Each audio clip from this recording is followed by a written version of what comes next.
Hello everyone, myself Pragati Singh. Welcome to my YouTube channel. आज हम लोग अपने क्लास में पढ़ेंगे शक्ति व्यवस्थापन क्या है।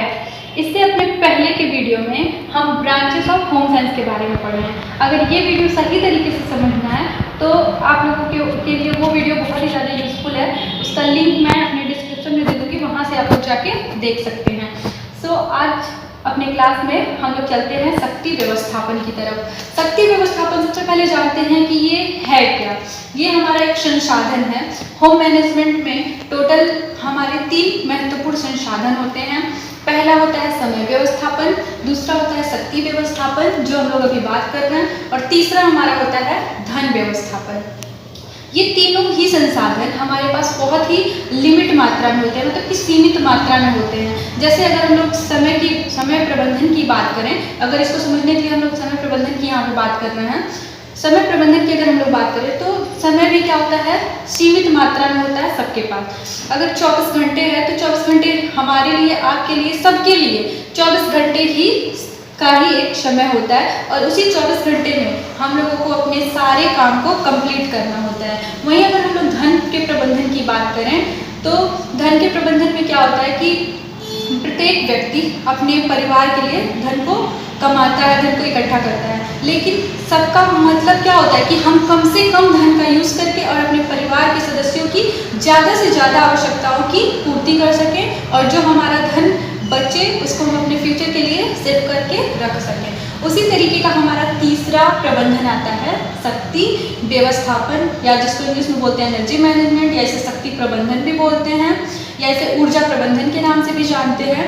इसका मतलब क्या होता है कि काम को इतना सरल तरीके से करना और इतना अच्छे तरीके से करना ताकि हमें थकान उत्पन्न ना हो, या इसे हम ऐसे भी समझ सकते हैं कि कम से कम शक्ति का यूज़ करके ज़्यादा से ज़्यादा काम को करना, लेकिन हमारे काम की गुणवत्ता जो होती है, क्वालिटी, वो प्रभावित नहीं होनी चाहिए। इसे हम लोग शक्ति व्यवस्थापन कहेंगे।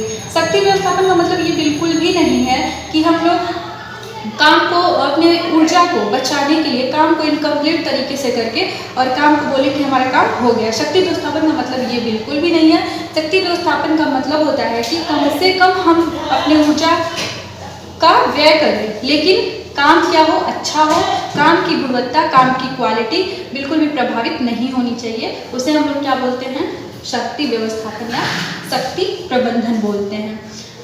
और अगर हम लोग बात गृह प्रबंधन की कर रहे हैं तो हम इसमें बात किसकी करेंगे, गृहिणी की करेंगे, हाउसवाइफ की करेंगे, कि वो अपना शक्ति कहाँ पे यूज़ करेगी, कहाँ पे व्यय करेगी, कहाँ पे अपनी शक्ति को लगाएगी।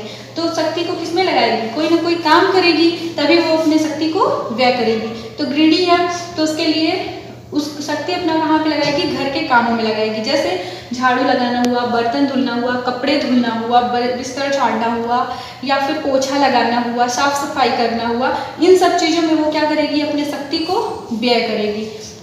और व्यय करेगी तो कुछ ना कुछ वो क्या करेगी, एफर्ट्स करेगी। ये शक्ति जब व्यय होगा तो किसी न किसी काम में कोई ना कोई उसके शरीर के अंग यूज होंगे। जैसे कि प्रयास होते हैं हमारे, कोई ना कोई प्रयास वो करेगी। प्रयास हमारे कितने होते हैं, प्रयास टोटली हमारे पास 5 होते हैं। सबसे पहला हमारा होता है मानसिक प्रयास, जिसे मेंटल एफर्ट्स बोलते हैं। सेकंड हमारा होता है शारीरिक प्रयास, जिसे फिजिकल एफर्ट्स बोलते हैं। थर्ड हमारा होता है पद प्रयास, जिसे हम लोग क्या बोलते हैं, पैडल एफर्ट्स। फोर्थ आता है हमारा चक्षु प्रयास या नेत्र प्रयास, जिसे क्या बोलते हैं, विजुअल एफर्ट्स बोलते हैं। फिफ्थ नंबर हमारा आता है मोडर्न प्रयास का, जिसे क्या बोलते हैं हम, टॉर्सल एफर्ट्स। जब गृहिणी कोई ना कोई ये सब काम करेगी तो कुछ ना कुछ अपना इसमें से एफर्ट्स लगाएगी।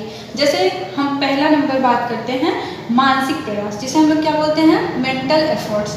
जैसे भी जब गृहिणी कोई भी सोचने समझने का काम करेगी, जिसमें उसका दिमाग लगेगा, या सोचने विचारने का काम हुआ, जैसा सोचना हुआ, विचारना हुआ, निर्णय लेना हुआ, ये सब किस में आएगा, ये सब गृहिणी के मानसिक प्रयास में आएगा, जिसे हम लोग बोलते हैं मेंटल एफर्ट्स। सेकंड हमारा आता है शारीरिक प्रयास, जिसे हम लोग क्या बोलते हैं, फिजिकल एफर्ट्स। जैसे अगर गृहिणी घर की साफ सफाई कर रही है, कपड़े धुल रही है, बर्तन धुल रही है, या फिर घर के और भी बहुत सारे कामों को कर रही है, जिससे उसका क्या हो रहा है, शरीर थक रहा है, तो उसे हम लोग क्या कहेंगे, शारीरिक प्रयास, मतलब उसका फिजिकल एफर्ट्स बोलेंगे। तीसरा नंबर हमारा आता है पद प्रयास, जिसे क्या बोलते हैं, पेडल एफर्ट्स बोलते हैं। मतलब कि जिससे गृहिणी का क्या हो, पैर से जो भी वो काम करेगी, जैसे कि चलना, दौड़ना, मतलब पैर से चलने वाले किए जाने वाले जो भी काम होंगे वो किस में आएगा, पद प्रयास के अंतर्गत आएगा। फोर्थ आएगा हमारा चक्षु प्रयास। चक्षु प्रयास या जिसको हम बोलते हैं नेत्र प्रयास, मतलब कि नाम से ही स्पष्ट है कि जो भी देखने का काम होता है, जैसे कि देखना, खोजना या फिर कॉपी साइन करना, ये सब हमारा किस में आता है, चक्षु प्रयास में आता है, जो जिसमें कि हमारा क्या होता है, नेत्र काम करता है, आँख काम करता है ज़्यादा, से हम लोग क्या करते हैं, चक्षु प्रयास या विजुअल एफर्ट्स बोलते हैं। फिफ्थ नंबर हमारा आता है मोड़न प्रयास। मोड़न प्रयास जिसको इंग्लिश में हम लोग बोलते हैं टॉर्सल एफर्ट्स। मोड़न का मतलब होता है मुड़ना, झुकना। इसमें इसका एग्जांपल अगर हम लोग लें तो मुख्य रूप से खेती बाड़ी के काम, जैसे निराई करना, गुड़ाई करना, या मान लीजिए फसल को काटना, ये सब किस में आता है, हमारा मोड़न प्रयास। मोड़न प्रयास का मतलब कि मुड़ना, झुकना, बैठना, उठना, ये सब जो भी काम होगा वो हमारा किस में आएगा, मोड़न प्रयास में आएगा, मतलब कि टॉर्सल एफर्ट्स में आएगा। तो ये हुआ हमारा शक्ति व्यवस्थापन, शक्ति व्यवस्थापन के कार्य, और ये हुआ हमारा प्रयास।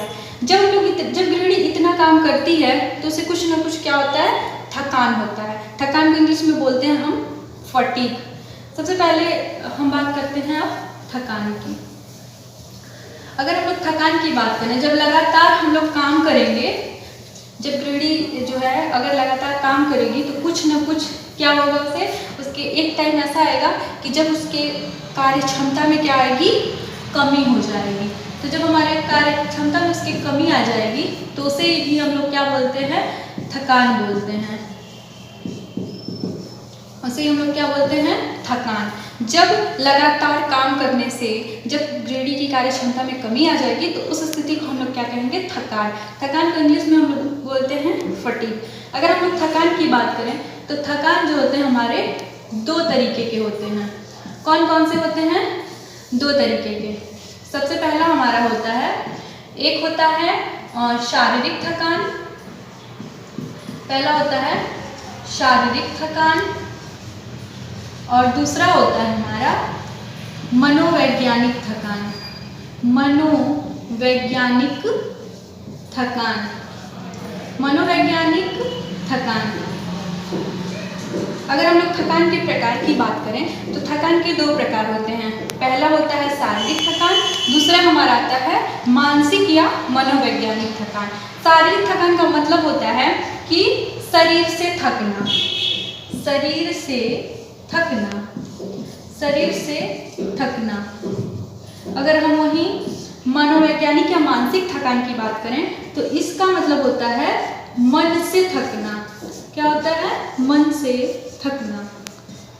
अगर हम बात करें थकान की, एक बार हम लोग इसको समझ लेते हैं कि जब गृहिणी लगातार काम करेगी तो उसकी कार्य क्षमता में कमी आ जाएगी, और जब कार्य क्षमता में कमी आएगी तो उसे थकान अनुभव होगा। इसे हम लोग बोलते हैं थकान, जिसे इंग्लिश में बोलते हैं फटीग।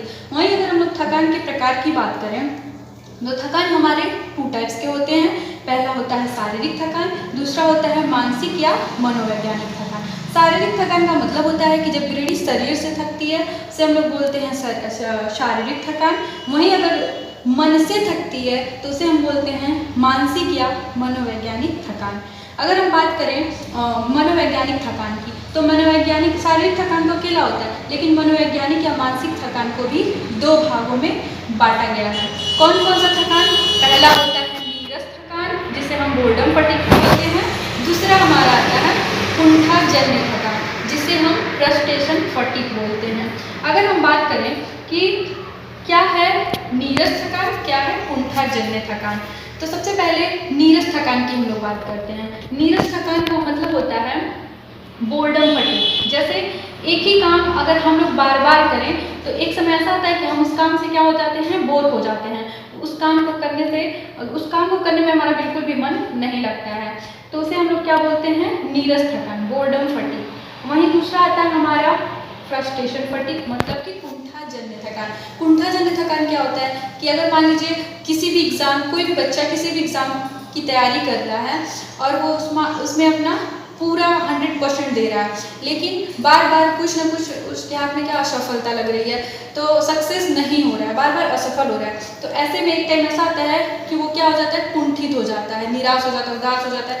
धीरे धीरे वो फ्रस्ट्रेशन में चला जाता है और ये फ्रस्ट्रेशन ही आगे जाके डिप्रेशन का रूप ले लेता है। तो इसे हम बोलते हैं फ्रस्ट्रेशन फटीग या कुंठाजन्य थकान।